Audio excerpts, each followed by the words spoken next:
Each tram is 16.4 metres long from coupler to coupler, and they weigh 23 tonnes each.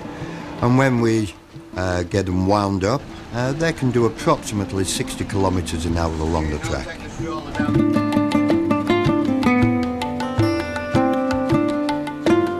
The H-type carries 64 people seated with 30 standing. That is its legal load today.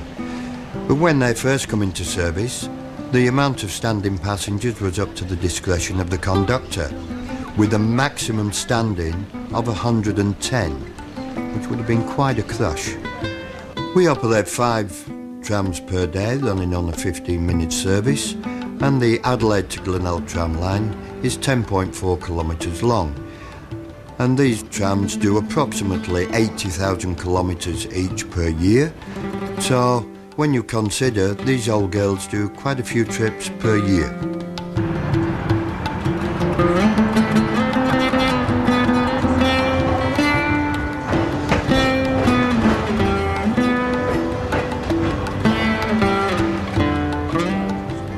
I've been driving the Adelaide to Glenelg tram for 6 years.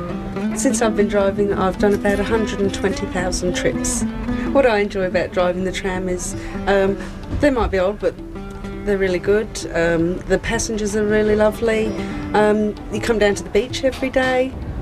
I actually saw the trams when I was driving my car, and I thought, oh, I'd love to do that. So I applied, and I was lucky I got the job.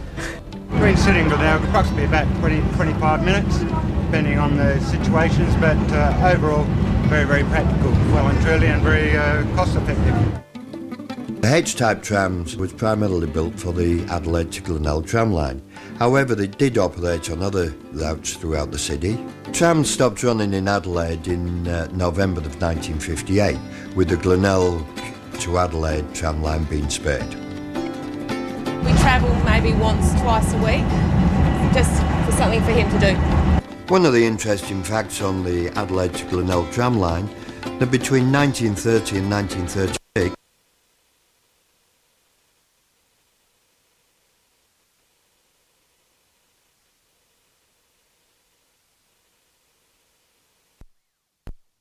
to the races during race days, with one of the most famous horses being carried on the trams was Farlap.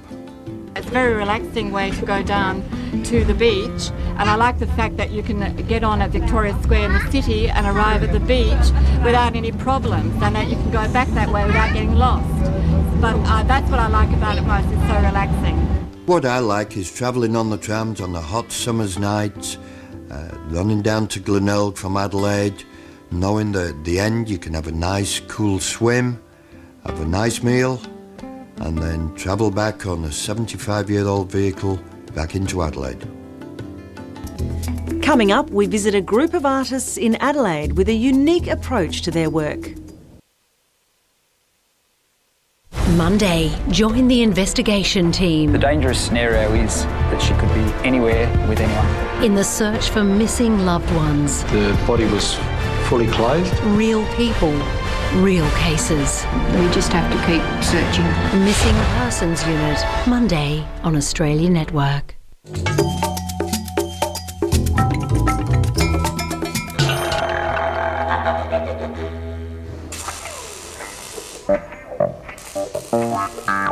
I'm Tony Rosella, I'm part of George Street Studios.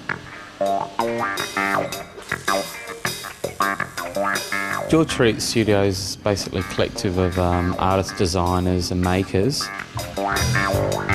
There's a mixture of people from metalworkers, woodworkers, and also there's a commercial company that focus on petitions and commercial fit-outs on cafes and large-scale hotels. There are quite a few of us. We're all quite good friends and there's a great harmony about the place and get along very well. We established the place fairly quickly and it's kind of blossomed right from the beginning. There's quite a variety of materials that are used here. There's great diversity ranging from timber right through to steel. Also because of the sculptural element, and there tends to be a focus on unusual jobs here. So we'll find ourselves working with stainless, bronze,